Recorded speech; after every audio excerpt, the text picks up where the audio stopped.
Hey, you. Today, we're going to inquire into the self, me, I, that person who seems to be at the center of experience, the one that we feel has agency to make decisions and to move about the world, that one to which everything is happening to. And we're going to start this investigation conceptually. We're going to break down the self as a matter of its conceptual parts. And then to end the meditation, we're going to look directly at our own experience to see who or what we are. So, to begin, I'd like to tell the story of the ship of Theseus, a popular thought experiment from ancient Greece.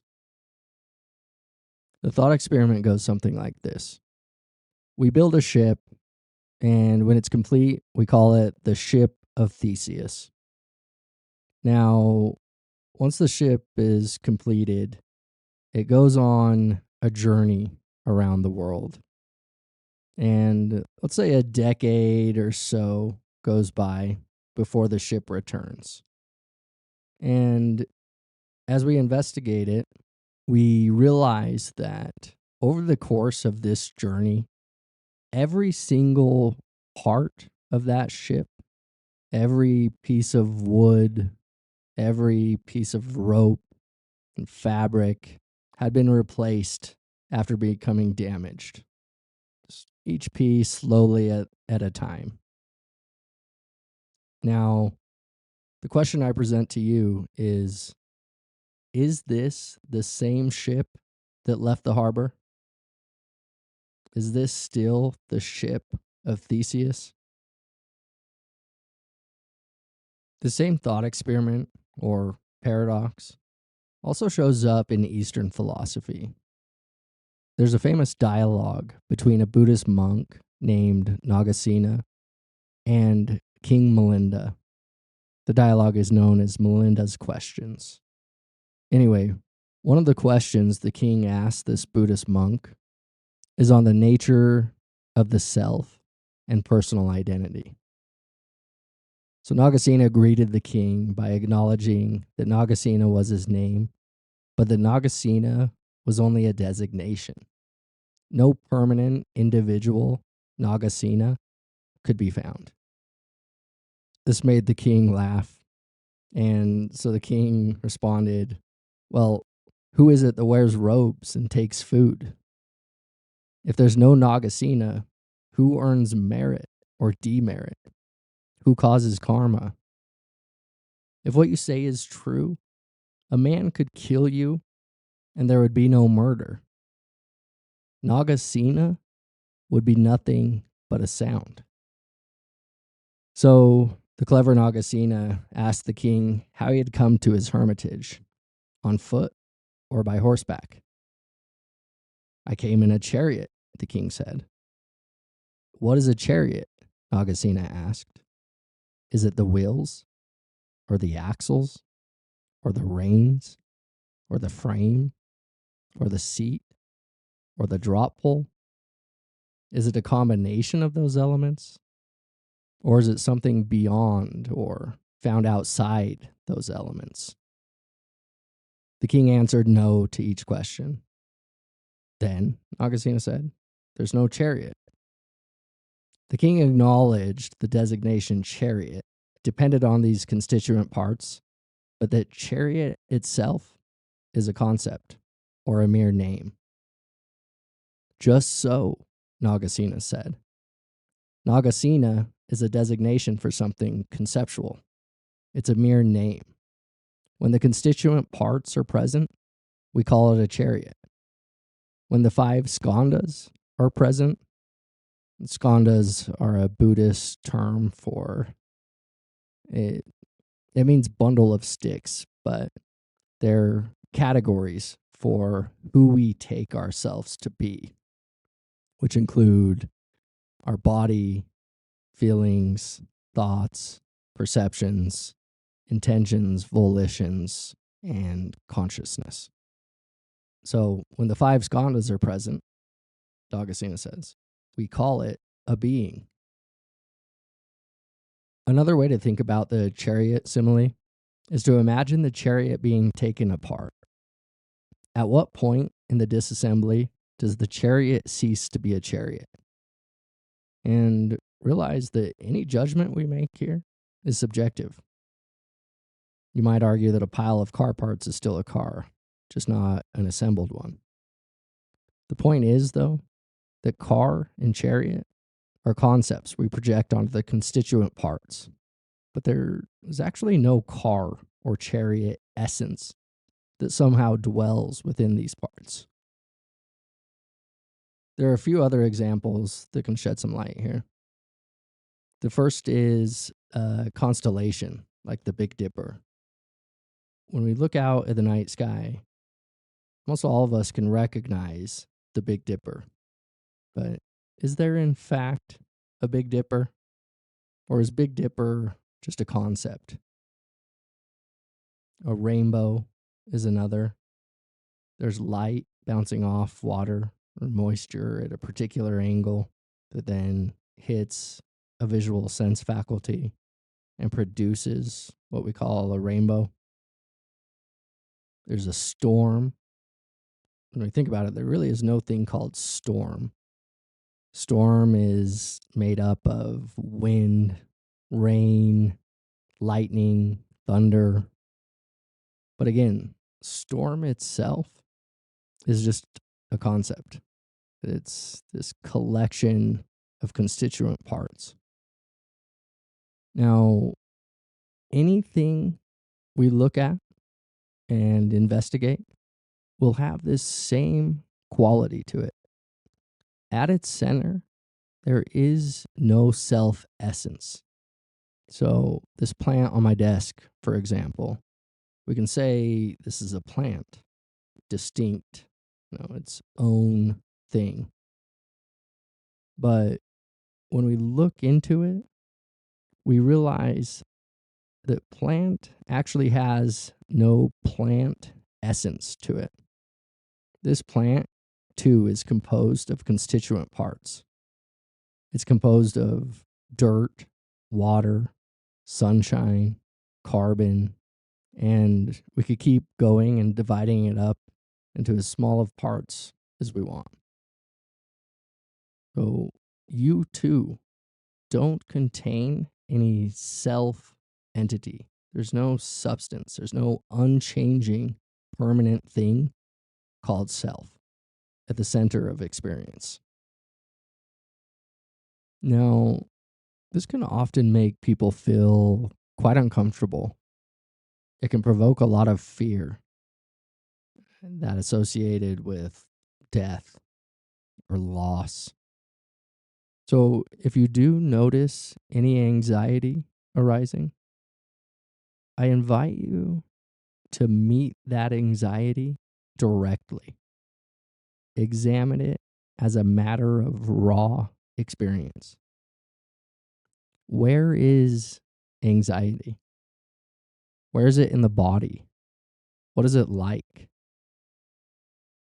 Is it a contraction in the heart or chest?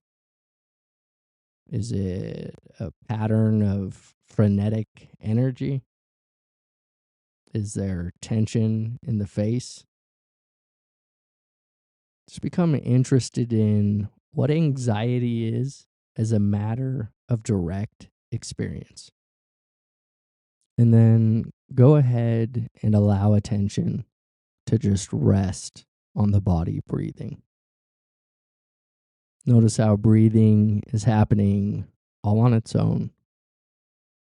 There's no need to control it. There's no need to lean into it or to anticipate it. You can sit back and simply receive it. Okay, let's go ahead now and investigate the self directly as a matter of raw experience. So, again, just allowing attention to rest on the breath.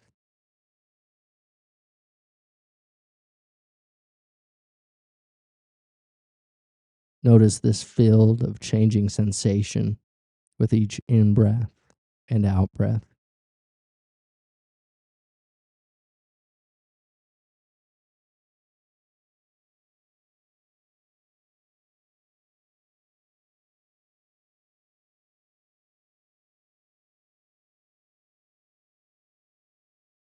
And now become interested in who or what is noticing each breath.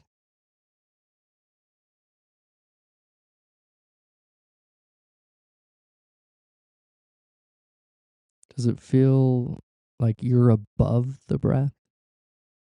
That you're up in your head somewhere looking down on it?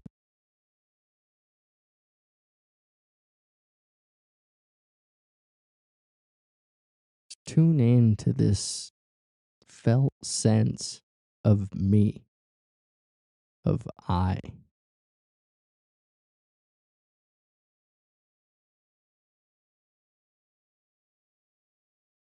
If it helps, you can turn attention around as you focus on the breath and follow it back to where you believe you're paying attention from.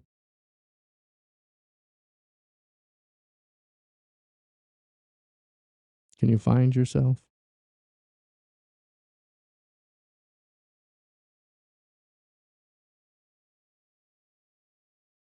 I've been looking now for over 15 years, and still there's no self. There's no unchanging, stable entity, which I can call self. Rather, when I look, what's there to be noticed is just the world.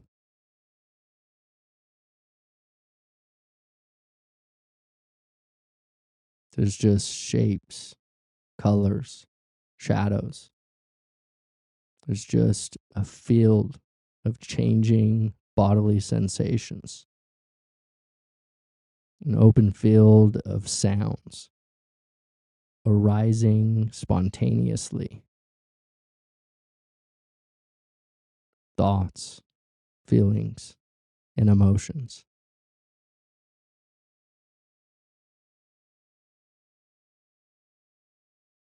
There is no one in addition to each sensation, feeling, thought, emotion, or sound.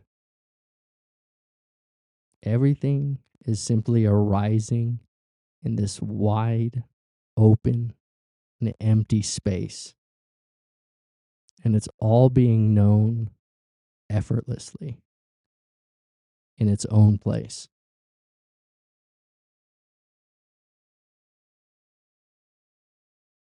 Okay, for the last minute of the session, let's go ahead and narrow attention to the breath.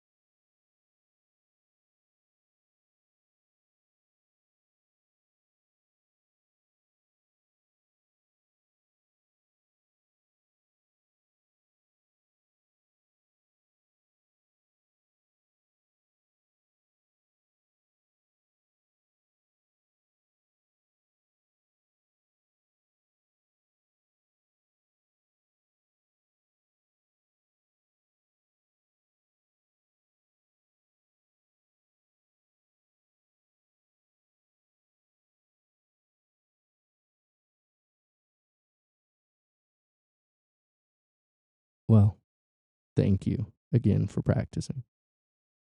In the beginning, it can be really frustrating or difficult to move past the layer of perception that is our thoughts.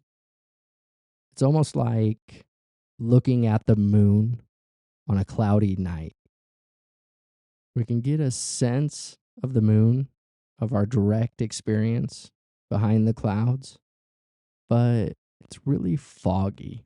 We haven't built up enough concentration to penetrate the clouds and meet direct experience.